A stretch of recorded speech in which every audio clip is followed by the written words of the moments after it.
Four CBN కార్యక్రమంలో భాగంగా Telugu Desam party Ongole parliament అభ్యర్థి మాగుంట రాఘవరెడ్డి ఒంగోలులోని హర్షిని కళాశాలలో విద్యార్థులతో ప్రత్యేకంగా సమావేశమయ్యారు. వచ్చే ఎన్నికల అభివృద్ధికి ఓటు వేయాలని పిలుపునిచ్చారు. 25 సంవత్సరాల దూరదృష్టితో విద్యార్థులు ఓటు అనే ఆయుధంతో మీ ఓటును సైకిల్ గుర్తుకు వేసి మంచి మెజారిటీతో గెలిపించాలన్నారు.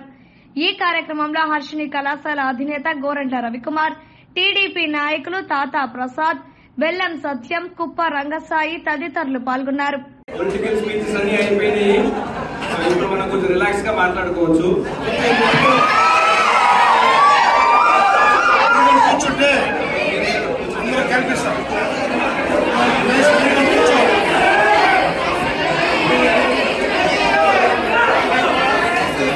మాట్లాడితే అందరికి అది అర్థం అవుతుంది అని చెప్పి సో ఇప్పుడు పొలిటికల్ స్పీచెస్ అందరు ఇచ్చేసారు. సో ఇప్పుడు మనం కొంచెం ఫ్రీగా మాట్లాడుకోవాలా.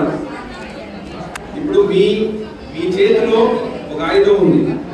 2 ఓట్లు ఉన్నాయి, ఒకటి కాదు 2 ఓట్లు ఉన్నాయి. ఒకటి ఎంపీకి, ఒకటి ఎమ్మెల్యేకి. ఆ 2 ఓట్లు మీరు కరెక్ట్ గా ఆలోచించి ఎవరికి వేయాలని మీరు ఆలోచించాలి. ఎందుకంటే ఇది just not me life, me state life, me country life అంతా నెక్స్ట్ 25 ఇయర్స్ కి ఎలా ఉండాలని మీరు ఆలోచించుకొని ఈరోజు ఓట్ వేయాలి.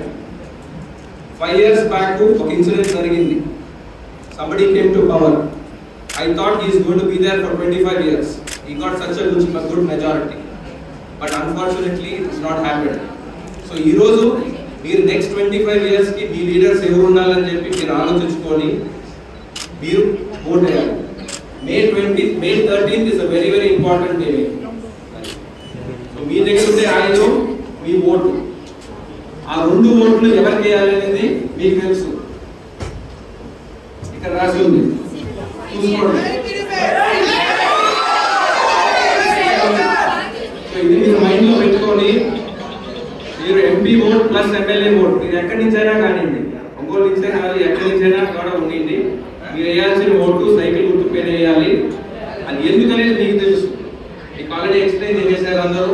సో మీరు ఇదే ఉత్సాహంతో ఇంకొక 45 days పనిచేసి మీకు తెలిసిన వాళ్ళందరికీ మాట్లాడి సైకిల్ గుర్తుపై మీరు ఓటు వేసి మీరు ఎవరిని చూడాలనుకుంటున్నారు అక్కడ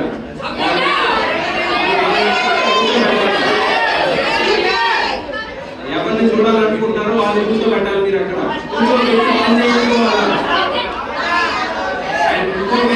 వెరీ ఇంపార్టెంట్ పాయింట్, మీరు ఓటు వేసేసి తర్వాత వాళ్ళు గవర్నమెంట్ లోకి వచ్చిన తర్వాత వాళ్ళ పని అయిపోయింది అనుకోకూడదు. మీరు కంటిన్యూ చేయాలి. నెక్స్ట్ 5 years మీకు ఏమేం కావాలనేది మీరు రిక్వెస్ట్ పెట్టాలా. మీరు కూర్చొని వాళ్ళ చేత పని చేయించుకోవాలి. మామూలుగా ఎప్పుడు గవర్నెన్స్ లో టాప్ టు బాటమ్ ఉంటుంది. కానీ ఏంటంటే చేంజ్ అనేది జరగాలంటే బాటమ్ నుంచి టాప్ పోవాలి. ఆ బాటమ్ టు టాప్ రావాలంటే మీరు అడగాలి, మీరు క్వశ్చన్ చేయాలా, మీరు అడగాలా, మీరు రిక్వెస్ట్ పెట్టాలా. అప్పుడే బాటమ్ నుంచి టాప్ చేంజ్ అవుతుంది. ఈ రోజు అంతా గవర్నెన్స్ టాప్ టు బాటమ్. ఆ చేంజ్ అనేది రావాల్సి వస్తుంది. అది రావాలంటే మీరు చేంజ్ అవ్వాలి. బాటమ్ నుంచి మీరందరూ చేంజ్ అయ్యి కింద నుంచి పైకి ఏం పోవాలా, ఏం అడిగితే మనకి ఏం చేస్తారనేది మీరు ఆలోచించుకొని ఆ బాటమ్ టు టాప్ గవర్నెన్స్ అనేది తీసుకురావాలి. అండ్ సింపుల్ గా మీకు చెప్పాలంటే టీడీపీ అనేది టోటల్ డెవలప్మెంట్ పార్టీ. అందరికీ పనిచేస్తుంది. సో మీకు ఎవరికైనా ఇబ్బంది ఉన్నా కూడా మీరు వచ్చి మాకు చెప్పండి. we will work together. We want to see a brilliant Andhra Pradesh. We don't want to become another Bihar. We want to see a brilliant Andhra Pradesh, and that is only possible if you vote for so